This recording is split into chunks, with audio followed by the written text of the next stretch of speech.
दोस्तों इस वीडियो में हम लोग बात करेंगे यूपी पीसीएसजे विज्ञापन 2022 के बारे में। आप लोग जानते हैं आज 10 दिसंबर को इसका विज्ञापन जारी हुआ है। ऑनलाइन आवेदन प्रारंभ हो चुके हैं।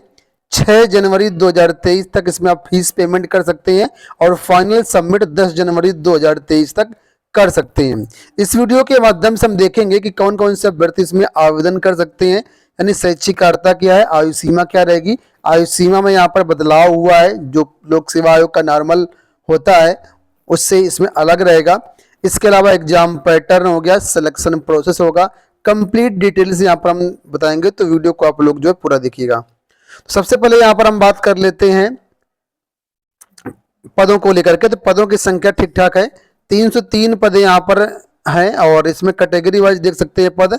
अनारक्षित के 123 पद हैं, ओबीसी के 81 पद हैं, एससी के 63 पद हैं, अनुसूचित जनजाति के 6 पद हैं, ईडब्ल्यूएस के 30 पद हैं, भूतपूर्व सैनिक के 15 पद हैं, स्वतंत्रता संग्राम सेनानी आश्रित के 6 पद हैं, महिलाओं के 60 पद हैं, दिव्यांगजन के 12 पद हैं और पदों की संख्या कम या ज्यादा भी हो सकती है। और ग्रुप बी राजपत्रित ये जो पद हैं आपके सामने है, ठीक है। चलिए बात कर लेते हैं हम लोग अब अन्य चीजों को लेकर के। तो यहाँ पर देखिए हम आते हैं एलिजिबिलिटी क्राइटेरिया को लेकर, कौन कौन से अभ्यर्थी यहाँ पर आवेदन कर सकते हैं। उससे पहले का नजर डाल लेते हैं वेतनमान को लेकर के। तो यहाँ पर जो वेतनमान होगा आपका वो 9,000 से लेकर के 14,500 ये आपका रहेगा मूल वेतन, और बाकी जो पुनरीक्षित वेतनमान है उसके अनुसार यहाँ पर ये सारी चीजें रहेंगी। ग्रुप बी की वैकेंसी है तो वेतन ठीक ठाक होगा। शैक्षिक अर्हता की बात कर लेते हैं तो यहाँ पर देखिए बेसिकली 3 शैक्षिक अर्हता मांगी गई हैं, तीनों आपके पास होना चाहिए। सबसे पहले पॉइंट पर बोला गया है कि उत्तर प्रदेश में विधि द्वारा स्थापित किसी विश्वविद्यालय से या राज्यपाल द्वारा इस प्रयोजन के लिए मान्यता प्राप्त भारत के किसी अन्य विश्वविद्यालय से विधि में स्नातक यानी लॉ में आपका स्नातक होना चाहिए, यानी जो एलएलबी वाले छात्र होते हैं वो यहाँ पर आवेदन कर सकते हैं। दूसरा बोला गया है अधिवक्ता अधिनियम 1961 के उपबंधों के अधीन नामांकित कोई अधिवक्ता या इंग्लैंड या नॉर्दर्न आयरलैंड का कोई वरिष्ठर या स्कॉटलैंड में अधिवक्ताओं के संकाय का कोई सदस्य और वह न्यायालय उसके अधीनस्थ कार्यालय में व्यवसाय करने का हकदार होना आवश्यक है। तो ये भी आपके पास होना चाहिए। और तीसरा पॉइंट है देवनागरी लिपि में आपको हिंदी का अच्छा ज्ञान होना चाहिए, ठीक है। बात कर लेते हैं यहाँ पर आयु सीमा को लेकर के। तो आयु सीमा देखिए नॉर्मली देखा जाए तो लोक सेवा आयोग की 40 वर्ष होती है, लेकिन यहाँ पर 40 वर्ष नहीं रहेगी बल्कि 35 वर्ष ही रहेगी। अधिकतम एज 35 साल है, मिनिमम एज 22 साल है और यहाँ पर एक टाइमलाइन दी गई 1 जुलाई 2023 से आपकी जो एज है वो काउंट की जाएगी। लेकिन यहाँ पर एक चीज ये महत्वपूर्ण दे दी गई है, एक तरीके से कहें एज में छूट दी गई है जो ओवर एज हो रहे थे अभ्यर्थी। तो यहाँ पर देख सकते हैं बताया गया कि ऐसे अभ्यर्थी जो 2019 की परीक्षा के लिए आहड़ थे लेकिन आज किसी कारण से आहड़ नहीं है, वो एलिजिबल नहीं है, या 2020 में आहड़ थे, 2021 में आहड़ थे, तो उनको भी परीक्षा में शामिल होने के लिए पात्र समझा जाएगा और परीक्षा में सम्मिलित होने के लिए उनको जो है एक तरीके से मौका दिया जाएगा। और ऐसे यहाँ पर बताया गया टोटल जो कुल आपके अवसर हैं वो अधिकतम संख्या 4 है, यानी 4 बार ही इस एग्जाम को अधिकतम दे सकते हैं। तो ये बात यहाँ पर समझ लीजिएगा, जैसे आप लोगों ने सपोज करो पहले 4 बार दे दिया है तो फिर आप यहाँ पर शामिल नहीं हो पाएंगे। तो ये चीजें यहाँ पर हैं। दूसरा बोला गया यहाँ पर कि माननीय उत्तर प्रदेश न्यायिक सेवा नियमावली 2001 तथा अधियाचन अनुसार सरकारी कर्मचारी जो है प्रसंगत पद हेतु आवेदन करने के लिए पात्र नहीं है, किंतु उन्हें कोई छूट अनुमान नहीं है। चलिए अब यहाँ पर बात कर लेते कुछ और चीजों को लेकर के। तो यहाँ पर आते हैं नीचे तो आपको काफी सारी चीजें मिलेंगी। फीस की बात करते हैं तो नॉर्मली फीस वही है जो रहती है लोक सेवा आयोग की, लेकिन यहाँ ये बताया गया कि जो आपकी मुख्य परीक्षा होगी उसके लिए फीस पेमेंट आपको अलग से करना पड़ेगा, ठीक है। अब बात कर लेते हैं यहाँ पर जो है एग्जाम पैटर्न और सिलेक्शन प्रोसेस को लेकर के। तो सिलेक्शन प्रोसेस देखिए यहाँ पर 3 चरणों में कंप्लीट हो गए। 3 चरण होंगे आपके इस भर्ती में। पहला चरण होगा प्रारंभिक परीक्षा का जो कि वस्तुनिष्ठ प्रकार की होगी, बहुकल्पीय प्रश्न आएंगे। दूसरा होगा मुख्य परीक्षा जो कि परंपरागत होगी, यानी लिखित परीक्षा होगी, डिस्क्रिप्टिव टाइप का पेपर होगा। और तीसरी होगी आपकी मौखिक परीक्षा यानी इंटरव्यू परीक्षा। तो इन 3 चरणों से ही आपका जो है वो कुल मिलाकर के सिलेक्शन होना है। यहाँ पर जो प्रारंभिक परीक्षा होगी केवल क्वालिफाइंग होगी, फाइनल में इसके मार्क्स नहीं जोड़े जाएंगे, लेकिन पास करना जरूरी है, तभी आप मुख्य परीक्षा के लिए क्वालिफाई होंगे। जो मुख्य परीक्षा होगी और जो इंटरव्यू होंगे केवल फाइनल मेरिट इसी के आधार पर बनेगी। ठीक है, मुख्य परीक्षा और इंटरव्यू के आधार पर ही आपकी फाइनल मेरिट बनेगी।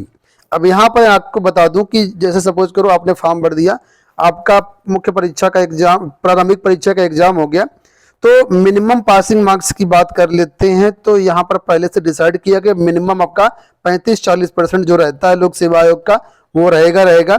लेकिन यहाँ पर यह बताया कि जितनी वैकेंसी होगी, वैकेंसी के सापेक्ष में 10 गुना अभ्यर्थियों को क्वालिफाई करवाया जाएगा मुख्य परीक्षा के लिए। और मुख्य परीक्षा जब आप क्वालिफाई कर लेते हैं तो 3 गुना अभ्यर्थियों को क्वालिफाई करवाया जाएगा इंटरव्यू के लिए। तो ये क्राइटेरिया थोड़ा सा यहाँ पर कम कर दिया गया है। नोटिफिकेशन पे साफ तौर पर ये चीजें लिखी गई हैं, मैं आपको दिखा देता हूँ जिससे आपको चीजें और भी क्लियर हो जाएं। तो यहाँ पर आप लोग देख सकते हो कि जो क्वालिफाइंग मार्क्स है मिनिमम 40% है और रिजर्व कैटेगरी के लिए यहाँ पर 35% है। ये प्रारंभिक परीक्षा में भी रहेगा, मुख्य परीक्षा में भी आपका रहेगा। ठीक है, और एक साथ साथ यहाँ पर चीजें और है कि प्रारंभिक परीक्षा में आपकी नेगेटिव मार्किंग भी रहेगी, वो रहेगी 0.33 यानी 1/3 की आपकी नेगेटिव मार्किंग भी होगी। तो ये सारी चीजें आप लोग समझ लीजिएगा। यहाँ पर जो मैं आपको दिखाना चाह रहा था वो देखो, यहाँ पर पॉइंट नंबर 15 पर लिखा कि माननीय सर्वोच्च न्यायालय के आदेशानुसार प्रारंभिक परीक्षा में 1:10 अभ्यर्थी सफल किए जाएंगे और साक्षात्कार के लिए जो है 1:3 में सफल किए जाएंगे। तो उम्मीद है कि आपको चीजें क्लियर हुई होंगी। अब लोग यहाँ पर हम लोग डिस्कस कर लेते हैं कि आखिर सिलेबस क्या रहेगा, एग्जाम पैटर्न क्या रहेगा। ठीक है, तो यहाँ पर हम लोग आ चुके हैं इस पेज पर। तो यहाँ पर आप लोग परीक्षा योजना देख सकते हो। तो सबसे पहले प्रारंभिक परीक्षा की बात कर लेते हैं। तो प्रारंभिक परीक्षा में आपके 2 पेपर होंगे। पहला जो पेपर होगा ये आपका 2 घंटे का होगा, सामान्य ज्ञान का पेपर होगा, 150 नंबर का आपका पहला पेपर होगा। ठीक है, दूसरा जो पेपर होगा प्रारंभिक परीक्षा का वो आपका होगा द्वितीय प्रश्न पत्र, 2 घंटे का ये होगा, 300 नंबर का ये होगा। और यहाँ पर विधि से रिलेटेड यानी लॉ से रिलेटेड क्वेश्चंस आपके आएंगे। पहले जो ऑप्शनल पेपर होगा यानी जो प्रारंभिक परीक्षा का पेपर होगा ये बहुविकल्पी होगा। तो 300 नंबर का सेकंड पेपर और 150 नंबर का आपका फर्स्ट पेपर, दोनों कुल मिलाकर 450 नंबर की आपकी प्रारंभिक परीक्षा होगी। बात कर लेते हैं हम लोग मुख्य परीक्षा के बारे में। तो मुख्य परीक्षा देखिए इसमें आपके करीब 5 पेपर होंगे, आई थिंक 5 या 6 पेपर होंगे। ठीक है, 6 पेपर होंगे मुख्य परीक्षा में। तो पहला पेपर होगा सामान्य ज्ञान का होगा, 200 नंबर का होगा, डिस्क्रिप्टिव टाइप का ये पेपर होगा। तो दूसरा पेपर होगा आपका वो यहाँ पर होगा अंग्रेजी भाषा का। ठीक है, सिलेबस यहाँ पर दिया गया क्या क्या पढ़ना है क्या नहीं पढ़ना है, सारा कुछ सिलेबस दिया गया है। दूसरा पेपर होगा अंग्रेजी भाषा का, 100 नंबर का होगा। तीसरा पेपर होगा हिंदी भाषा का, ये भी 100 नंबर का होगा।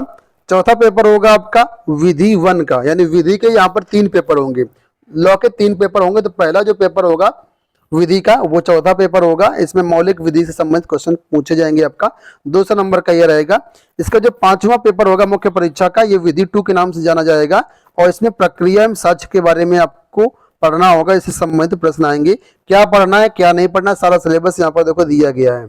इसके बाद जो प्रश्न पत्र संख्या 6 होगी यानी पेपर नंबर 6 होगा, ये विधि 3 का पेपर होगा। इसमें दंड, राजस्व और स्थानीय विधियों से संबंधित क्वेश्चन आपसे पूछे जाएंगे, ये भी 2 नंबर का होगा। तो कुल मिलाकर के 200 200 200 के आपके विधि के 3 पेपर हो गए और 100 ये हो गया। और पहला पेपर था आपका आई थिंक 200 नंबर का। तो कुल मिलाकर के आपका जो पेपर हो जाएगा मुख्य परीक्षा हो जाएगी वो 6 और 2 8 2 10 1000 अंकों की आपकी मुख्य परीक्षा हो जाएगी। इसके बाद बात आती है इंटरव्यू की। तो इंटरव्यू देखो यहाँ पर 100 नंबर का आपका इंटरव्यू होगा। तो कुल मिलाकर के आपका इंटरव्यू के 100 नंबर जोड़ दो तो कुल मिलाकर के 1000 नंबर की मुख्य परीक्षा, 100 नंबर का आपका इंटरव्यू, तो 1100 नंबर के हिसाब से आपकी फाइनल मेरिट बनेगी और उसी के अनुरूप आपका जो है चयन हो जाएगा। यहाँ पर एक चीज स्पष्ट रूप से बताई गई है कि अगर किसी अभ्यर्थी को विधि के तीनों पेपर को मिलाकर के कम अंक प्राप्त होते हैं तो हो सकता है वो भले कट ऑफ क्वालिफाई हो लेकिन वो इंटरव्यू के लिए ना बुलाया जाए। तो इस बात को यहाँ पर ध्यान समझ लीजिए क्योंकि विधि जो है, विधि वाले जो पेपर हैं वो बहुत ही महत्वपूर्ण, उनमें आपको अच्छा स्कोर करना होगा। हालांकि यहाँ पर बताया नहीं गया कितना करना होगा कितना नहीं करना होगा, लेकिन ये बात यहाँ पर टिप्पणी में करके देखो यहाँ पर दी गई है 2 चीजें। दूसरा नंबर ध्यान से पढ़ लीजिएगा आप लोग, ठीक है। तो ये सारी चीजें हो गई। इस वीडियो में मैंने आपको एग्जाम पैटर्न, सिलेक्शन प्रोसेस सब कुछ बता दिया है। उम्मीद करता हूँ कि वीडियो पसंद आया होगा। कोई क्वेरी हो तो आप लोग जो है कमेंट बॉक्स में पूछ सकते हैं, या हमारे टेलीग्राम चैनल का लिंक वीडियो के डिस्क्रिप्शन बॉक्स में दिया गया है, आप वहाँ पर जो है हमें संपर्क कर सकते हैं। इस वीडियो में इतना ही, धन्यवाद।